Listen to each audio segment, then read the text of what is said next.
Sa sobrang na-appreciate ko ang lugar na ito, sabi ko i-voice over ko na nga lang kaya para makita nyo at marinig nyo kung ano yung review ko dito. Sa sobrang ganda niya, walang tapon yung mga pagkain, grabe. Tapos ito na nga, alam mo ba yung pagdating namin dito, hindi naman kami nawala, pero sa likod kami nadaan. Yung pala, yung tamang entrance is dito, pero okay lang kasi sobrang greenery ng place. Located nga ito sa Iwamoto Mountain Park, yung sinasabi nila na Kaguya Iwamoto Cafe. Sa sobrang ano nga nito, nakita ko sobrang ganda ng place pagdating namin. Sabi ko ay worth it yung pagtitingin ko sa vlog, yung sa vlog ng ating kapatiran na si Nicola, search niyo siya, isa siyang vlogger and content creator. Kakaiba nga ang simoy ng hangin dito. Tapos ayan na nga, nakaakyat na nga kami, nakarating na nga kami dito sa cafe, si Kaguya.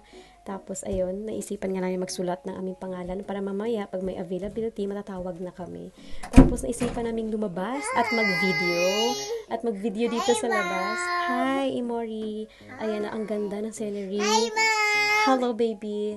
Tapos ayan na nga, tinuturo nga niya yung buong Fujinomiya daw. Sabi niya, ito yung buong nakikita yung mga buildings, yung mga kabahayan. Tapos ayan, sobrang ganda, 'di ba? Napaka-instagrammable. Tapos ang sarap ng simoy ng hangin, ang bango. Tapos ayan na nga, habang nag-aantay na matawag ang aming name, nakaupo nga kami dito. Tapos ayun na nga, itong isa, sabi niya, ang ganda dito. Tapos balik daw kami. Sabi ko, oh, wow. Tapos sabi ko, ang ganda nga, no? Ang ganda ng place. Yung ambience niya, napaka-greenery. Oh, napaka-fresh. Tapos ayan na nga, itong isa, naglalaro ng kanyang tablet. Buti na lang, dala namin. Tapos ito, nag-ano kami ng mau-order naming food. Tapos, tada! Ang ganda ng loob, 'di ba? Instagrammable.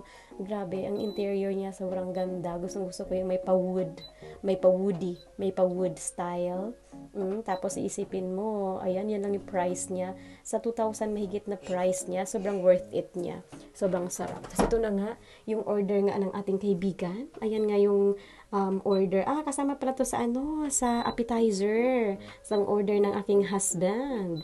Napakasarap niyan. Yung corn soup na yan, ay kakaiba. Sabi ko, pagtikim ko, ay panalo. Tapos ito na nga, yung order ni Chacha. Ito yung may pagka-green na matcha. Tapos akin naman yung premium royal kineme. O, diba? So, dito nga, sabi ko, habang nag-aantay ng mga ibang mga in-order namin, sabi ko, simplihan ko nga i-video yung bandang dyan. Pag dumiretso ka palakad doon mo makikita yung kagandahan. Andun si Mount Fuji, tapos another ganda ng mga palibot. Tapos ito na nga, binigay na nga yung aming order. Ayan yung order ni husband. Ang sarap niyan. Tapos ito na nga yung akin, yung may cheese sa loob, tapos may patty. Grabe, ang sobrang sarap. Itong fries nila, kakaiba talaga. Sobrang sarap. Kaguya, iba ka. So ito na nga yung cheesecake na yan, yung New York cheesecake. Tapos ito naman, para siyang yung may mga sauce nila, pero ang sarap. Ito din sa akin talaga, ito yung order ko. Ito talaga nakain ko. As in, walang tapon yan, guys. Sobrang, hindi ako masyadong mahilig sa bread nila dito, pero yan, naubos ko. Sobrang sarap. Tapos ito nga, yung nila, yung parang maraming bumibili daw ata nito. Pag pumunta ka dito, kailangang tikman mo to. Kasi ito yung nila, parang, anong tawag niyan? Yung parang maraming bumibili, ganun. Hindi ko alam anong English noon. Tapos ito na nga, sabi ko, tikman ko kaya. Akala ko nakalagay yung mga maliliit na yan. Tawag pala niyan, raspberry. Ang kilala ko lang, blueberry, isa yung cherry, yung pala raspberry pala yan. May pagka asim-asim kineme. Tapos itong itong anak ko, hawak-hawak, sabi niya, flag daw. So, flag ni Kaguya yan, why not? Tapos ito na nga, naubos na, di ba? Walang tapon. Sabi ko, ay, ubusin natin to. Huwag magtira. Kung pwede lang, i-take out ang plato. Ay, wag, sorry pala.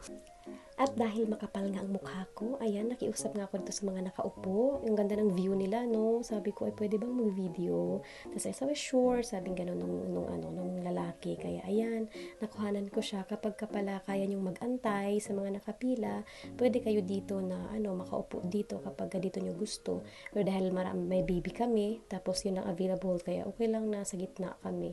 So, ayun na, natapos yung aming kainan. Sabi ko, ay, maglakad-lakad sa labas. Kasi ngayon pala, pag bungad pala dito, guys. Paglabas mo, di ba, ang sarap sa pakiramdam. Busog ka, tapos magtitingin-tingin ka pa dyan. Busog yung tiyan mo, abay, mabubusog din yung iyong mata. Ayan, oh. Sobrang ma-appreciate mo nga yung tanawin dito kasi yun nga, sobrang greenery niya. Tas season nga kasi, pa-summer na kasi, kaya green na green siya. Tapos kapag mag-iba naman ang season, like ibang season, ibang month, mag-iiba yung kulay niyan. Magiging ano yan, like yung kinatawag nilang maple leaves, kinemi, mag-oging orange yan, yung iba yellow. Kaya iba-iba yung trees dito sa Japan, nag-iiba-iba yung kulay. Kada season, iba-iba. Nagpapalit sila. Parang ano, ewan. So, dito na nga, papakita ko nga sa inyo yung season nga nila. So, ayan, maging ganyan. Pinapakita din dito yung mga places na sinasabi nilang tourist spot. Ayan, siya. Kaya, ano, ma-recommend ko talaga to sa mga gustong pumunta dito. Ayan, Kaguya Iwamoto Cafe. Napakaganda dito, napakasarap pa ng mga food, walang tapon. Kaya grabe, ang sarap. Kaya kayo na nakikinig dito, ay, worth it ang pag voice over ko. Actually, naka-turn off na aking professional mode, kaya naka-ano na tong act. Pero, nag-effort ako na tawag nito, mag-voice over, kahit ayoko talaga ng boses ko. Para maingganyo kayong pumunta, para naman ma-feel nyo yung na-feel kong napakasarap dito. At napakaganda ng tanawin, oh, worth it ang biyahe. Ayan, kaya, ayan siya, is Iwamoto Cafe. Ayan yung ano niya sa likod.